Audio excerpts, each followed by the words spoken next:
A wannan lokaci za mu kawo muku jerin 'yan siyasar da za su yi takara wato a shekara ta 2027, inda muna da 'yan takarkaru guda huɗu wanda ɗayansu ne zai zama shugaban ƙasa a wannan lokaci na shekara ta 2027.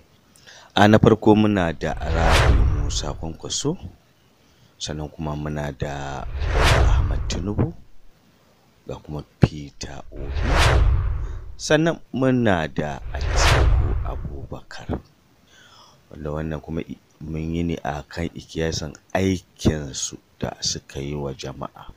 Na farko muna da Rabi'u Musa Kwankwaso, wato tsohon gwamnan jihar Kano wanda kuma ya yi sanata, inda a fannin ilimi da kuma matasa ya gina University of Science wato and Technology Wudil kenan da ke Northwest a Kano. Na biyu kuma ya gina cibiyoyin sana'o'i 26, ya kuma tallafa wa matasa da mata sama da 360 a yadda kiyasi ya nuna. Wannan ku je ku duba za ku gani a tarihi. Ya bayar da kayan makaranta da kuma abinci kyauta, yara sama da miliyan 3 sun koma makaranta a dalilin irin abubuwan da Kwankwaso a wannan lokaci da yana kan mulkin. Sannan kuma ya tura ɗalibai sama da mutum 2,600 karatu a ƙasashen waje.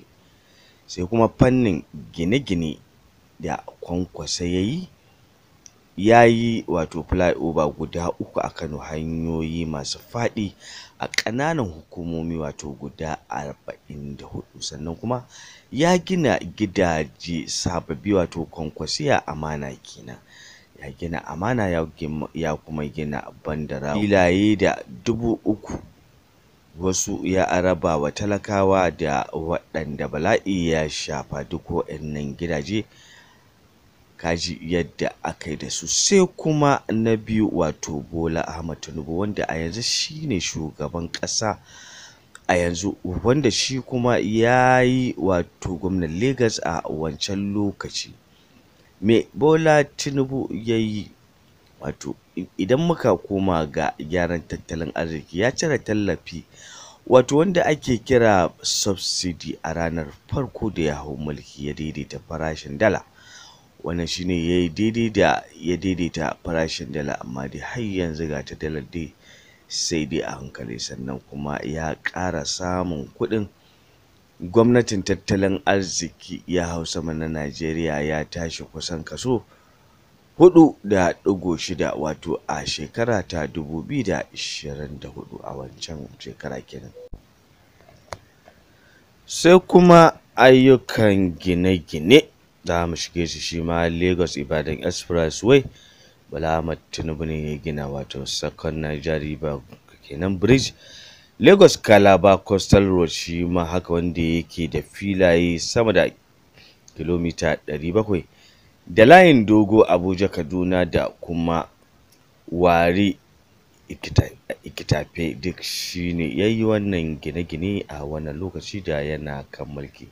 Sai kuma mu leƙa kiwon lafiya da kuma taimako ga talakawa, wanda Bola Ahmad Tinubu ya gyara asibitoci fiye da 1,000, ya kawo kyauta ga mata wato masu haihuwa, ga talakawa duk ya taimaka musu a wannan lokaci. Guda 1,000 kenan ya bayar da tallafi kuɗi, wato palliatives kenan, rancen ɗalibai da kuma taimakawa 'yan ƙananan kasuwa. Idan kuma aka zo tsaro da kuma mulki, ya tabbatar da ikon ƙananan hukumomi wato kai tsaye a wannan lokaci. Wannan duk Bola Ahmad Tinubu ne ya kawo wannan abu. Sannan kuma ya yi gyare-gyare ga babban bankin CBN da kuma hukumomin tsaro.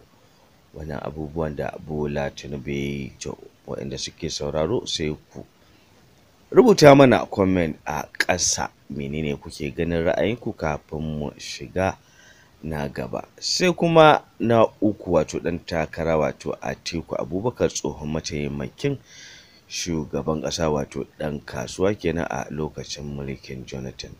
Wato bari mu shiga kasuwancinsa da ilimi.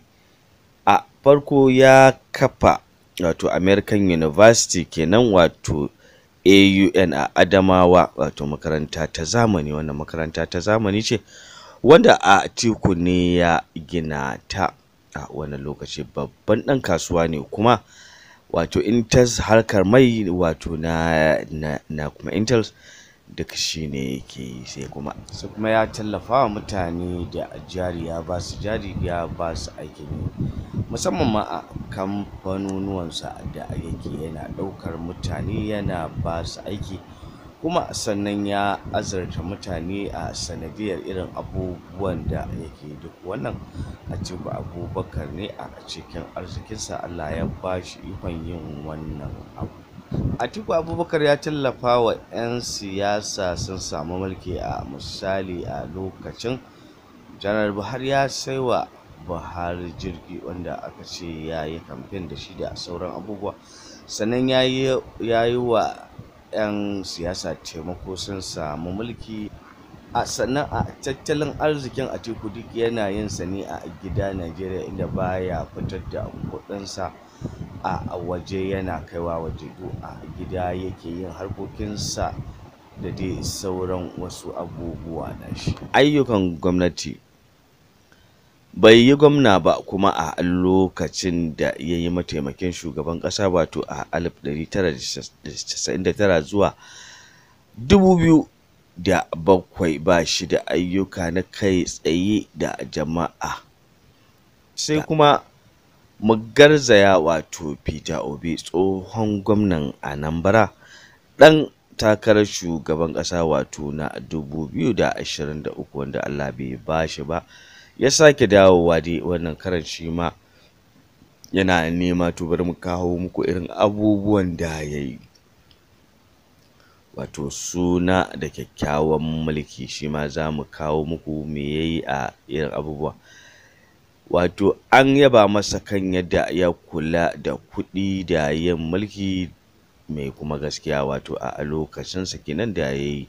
Sannan kuma ya samu kyaututtuka daga Gates Foundation kan rigakafin yara, wato na ilimi duk ya samu. Ayyukan da ya yi kuma ya fi yin gyara da tsare-tsaren kuɗi, amma ayyukan manya-manyan gine-gine ba su yi yawa ba kenan. To waɗannan su ne 'yan takaitaccen abin da za mu iya kawo muku na waɗanda suke so waye zai zama shugaban ƙasa, wato a shekara ta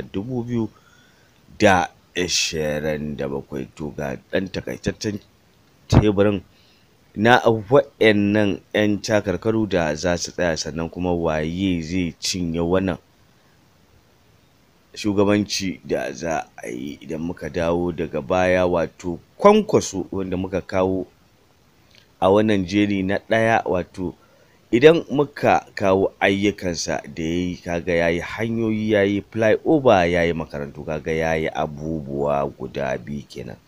Sai kuma mu dawo kan Tinubu, shi ma ya yi manyan hanyoyi da kuma gadoji, aga ya yi abubuwa dai ga su nan. Sai kuma Atiku ya gina makarantar AUN, sannan kuma babban ɗan kasuwa ne, ya kuma taimaki jama'a a lokacinsa, har yanzu ma yana taimakon jama'a. Sai kuma Peter Obi, sai kuma ƙananan ayyuka a Anambra da ya yi. Wannan za ku iya yi mana alƙalanci ga irin abubuwan da suka yi, ku rubuta mana a comment section. Wa kuke gani zai lashe wannan zaɓe na shekara ta 2020?